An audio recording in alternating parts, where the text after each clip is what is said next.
DPM Wong is going to speak as a PM during this year's National Day rally, and there might be a surprise for us all. So, in the past few months, concerts and events have hauled the headline, from Coldplay to Taylor Swift to Edwin Tong to Bruno Mars to Star Awards. It's almost like every month there must be a big concert or event. If not, Singapore isn't Singapore. Which is why Which is why DPM Wong will be swearing in as PM this month. If not, Singapore won't be Singapore. Swearing in got sing one meh?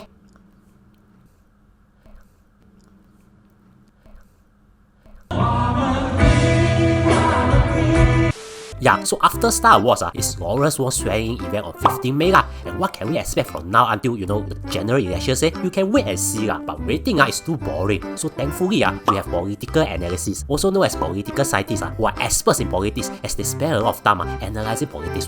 You usually see them giving their expert opinions when there are some major political events. Like you usually see influencers dancing to the Shopee song when there's some double-digit sale. And by the way, these experts are like a retired taxi driver uncle who thinks that he can be a better Prime Minister than Lee Hsien Loong.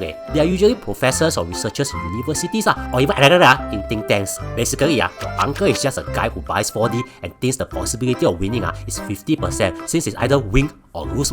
But these experts will tell you that the possibility of winning first prize is precisely 0.01% per $1 bet. In other words, what they say is quite accurate and not anyhow we want. So what do they predict? Now, from now until 15 May, most political analysts think there will be a cabinet reshuffle. And just as expected, on 16 April, Lawrence Wong said that there will be a small change. A cabinet reshuffle isn't when Lawrence Wong and friends head to IKEA to buy a new cabinet. Instead, ministers will change roles and there might be some new minister or head. Some might even retire. One of them is confirm retiring. If you know who, let's comment. Name is retiring and will adopt a cute blue cat. Similarly, before Goh Chok Tong took over as PM and before Lee Hsien Loong took over as PM, there was a reshuffle too. People are now wondering who will be the next deputy prime minister. But I'm just curious what Lee Hsien Loong will become. In the past, whenever the prime minister retire, you have some special title like minister mentor for Lee Kuan Yew or senior minister for Goh Chok Tong. I don't know, since Lee Hsien Loong used to sign one, maybe like senior minister NS Lee Hsien Loong.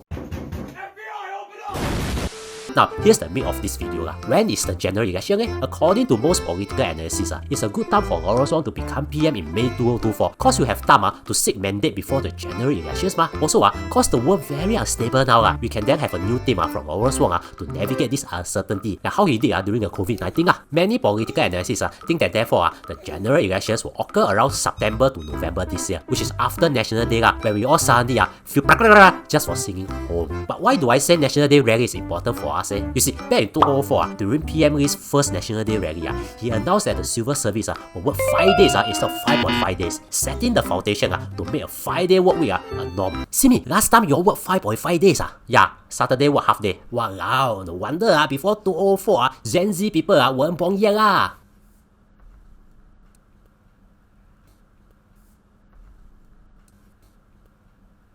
You make sense. Now that the 4-day work week is being fought so hard, maybe, maybe.